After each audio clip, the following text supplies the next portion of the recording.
जिस दिन तुमने कम बोलना शुरू किया उसी दिन लोगों ने तुम्हारे बारे में बात करना शुरू कर दिया। यह बात अजीब लग सकती है, लेकिन यह सच है। जब तुम हर बात पर राय देते हो, हर ग्रुप में एक्टिव रहते हो, हर कन्वर्सेशन में शामिल होते हो, तो लोग तुम्हें नॉर्मल मानते हैं, एक और आवाज़, एक और चेहरा।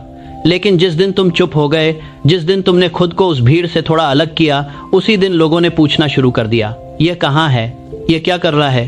तुम्हारी चुप्पी तुम्हारी सबसे बड़ी ताकत है। लेकिन यह बात तुम्हें किसी ने नहीं बताई, क्योंकि जो लोग तुम्हारे आसपास हैं वह खुद उस भीड़ का हिस्सा हैं। वह तुम्हें वही सिखाते हैं जो उन्होंने सीखा। बोलते रहो, दिखते रहो, एक तोमार में 200 दस्तार बाद, हर जगह हाजिर रहो और तुम मानते रहे क्योंकि तुम्हें लगा यही तरीका है।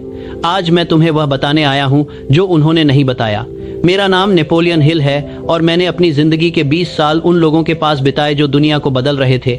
Andrew Carnegie, Henry Ford, Thomas Edison, Abraham Lincoln. मैंने इन सबको करीब से देखा, इनसे सीखा, इनकी आदतों को समझा।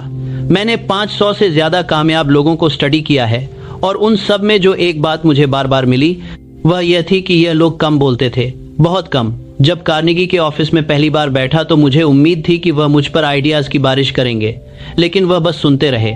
एक के बाद एक लोग आते, बात करते और कार्नेगी बस सुनते, और जब वह बोले तो एक वाक्य, बस एक, और वो एक वाक्य उस पूरी मीटिंग का सबसे भारी हिस्सा था। मैंने उनसे पूछा, आप इतना कम क्यों बोलते हैं?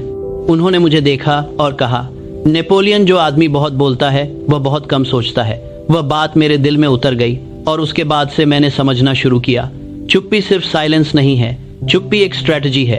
अब एक पल के लिए रुको और खुद से पूछो, पिछले हफ्ते तुमने कितनी बातें बोली जो जरूरी नहीं थी? कितनी ओपिनियंस दी जो किसी ने मेटी थी, आंगी नहीं थी? कितनी कॉन्वर्सेशंस में तुम इसलिए शामिल हुए क्योंकि तुम्हें लगा कि शामिल ना होना रूड होगा? ज्यादातर लोग इसका जवाब नहीं दे पाते क्योंकि वह कभी रुके ही नहीं। यह सोचने के लिए तुम हर ग्रुप में हो, हर व्हाट्सएप चैट में हो, हर कजिन की शादी में सबसे पहले पहुंचते हो, हर ऑफिस गॉसिप में अपडेटेड रहते हो, हर दोस्त की प्रॉब्लम में भाई मैं हूं ना कहते हो। और रात को जब सब सो जाते हैं, एक अजीब सी खालीपन होती है, एक थकान जो नींद से नहीं जाती, एक फीलिंग जैसे पूरा दिन भागते रहे लेकिन पहुंचे कहीं नहीं। ये फीलिंग तुम्हें फेमिलियर है तो सुनो, ये फीलिंग इसलिए नहीं है क्योंकि तुम कमजोर हो, ये फीलिंग इसीलिए है क्योंकि तुम अपनी एनर्जी किसी और की जिंदगी में लगा रहे हो और खुद की जिंदगी के लिए कुछ बचता ही नहीं।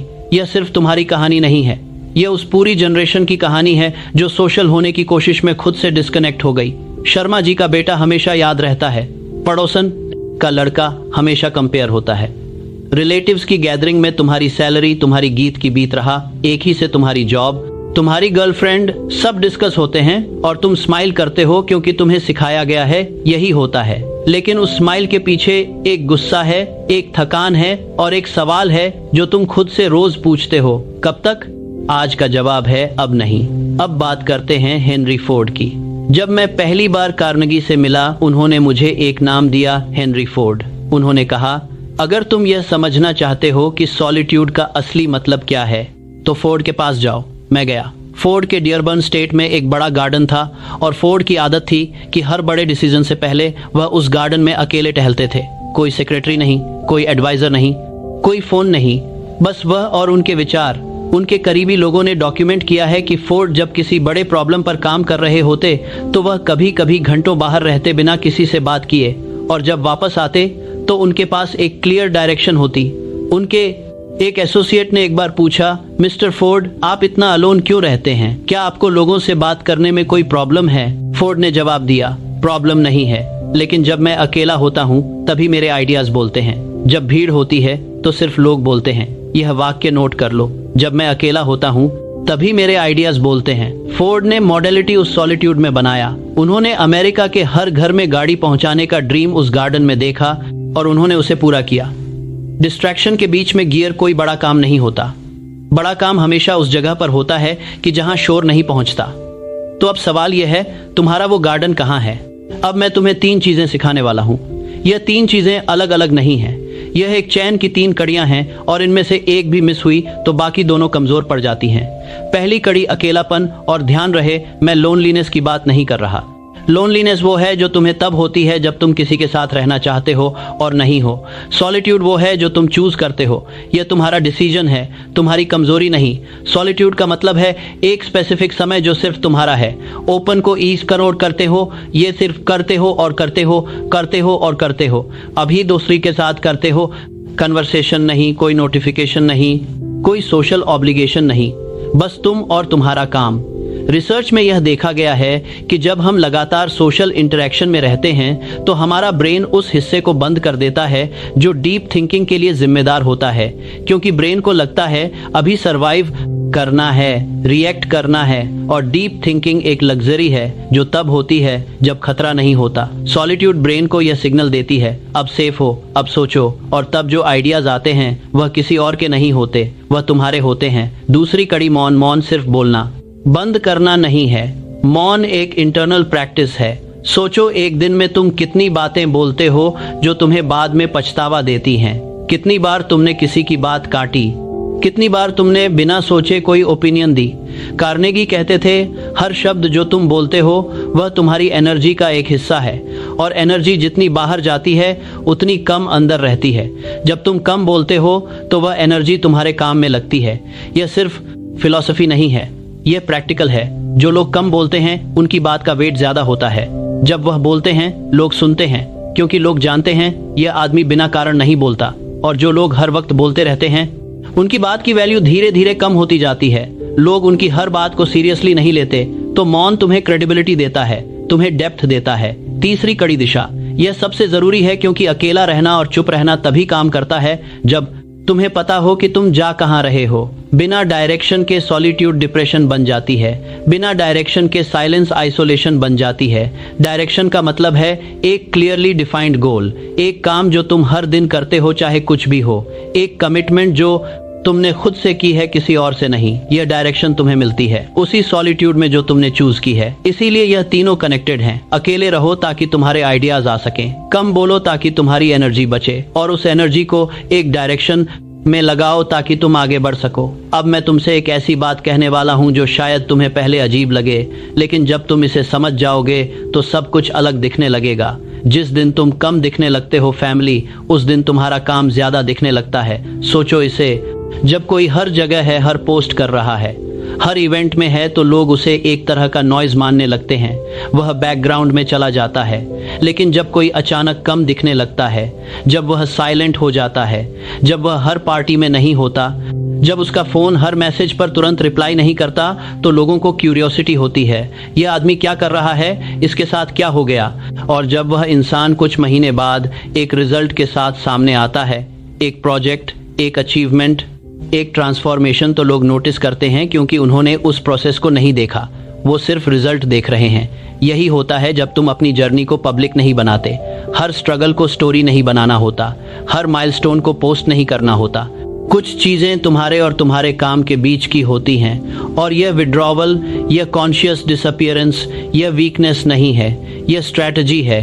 अब तुम कमेंट में लिखो, क्या तुमने कभी किसी ऐसी सिचुएशन में खुद को पाया है जहां तुम सबके ले लेती कि ऑल्सो की लेथ ये थे, सब तुम्हें पसंद करते थे, लेकिन तुम खुद अपने लिए कुछ नहीं कर पा रहे थे। लिखो। अब मैं तुम्हें दीपक की कहानी सुनाता हूँ। पुणे में एक लड़का था, नाम था दीपक जोशी, 26 साल का। एक मिड साइज IT कंपनी में काम करता था, अच्छी सैलरी थी, पेरेंट्स खुश थे, दोस्तों का एक बड़ा ग्रुप था। लेकिन दीपक के अंदर एक बेचैनी थी।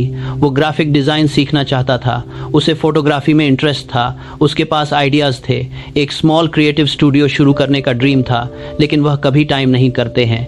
अभी तरह से साल देखने के लिए लास्ट के, उसे बारी के लिए बात देखने के लिए एक टाइम से जानते हैं।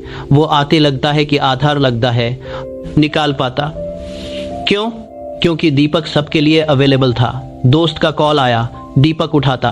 कोलीग को हेल्प चाहिए, दीपक जाता। फैमिली गैदरिंग है, दीपक जाएगा ही। वीकेंड प्लान है, दीपक को मना करना नहीं आता था। और यह सब करते करते महीने बीतते रहे, साल बीत गया, फिर 2 साल। ड्रीम वहीं था, लेकिन दीपक थोड़ा और दूर हो गया था उससे।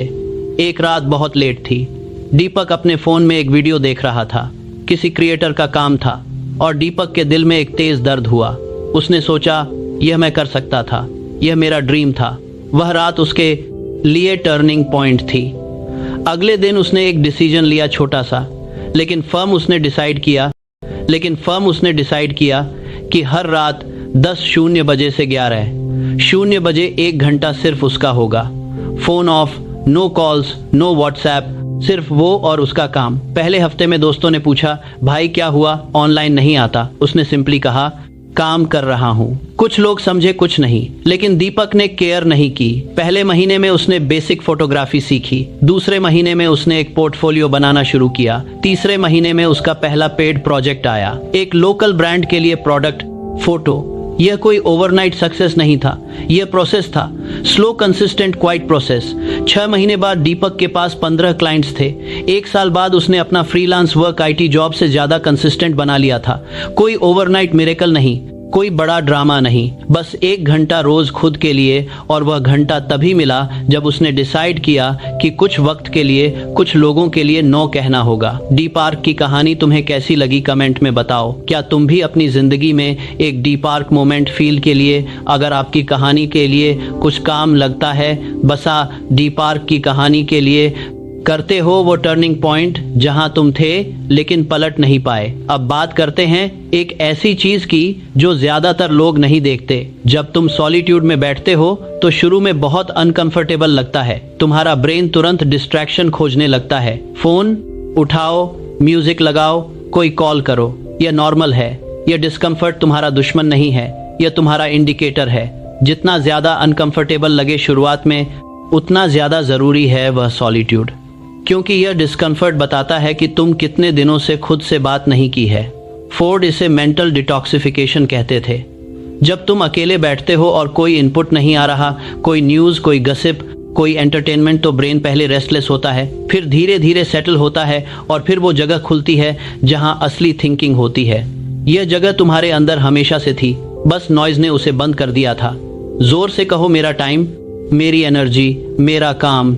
एक बार और, मेरा टाइम, मेरी एनर्जी, मेरा काम। यह तुम्हारा डिक्लेरेशन है, इसे याद रखो। अब एक सवाल, अगर तुम आज से सिर्फ एक चेंज करो तो क्या करोगे? सोचो, जवाब तुम्हारे अंदर है, और वह जवाब तभी आएगा जब शोर थोड़ा कम हो।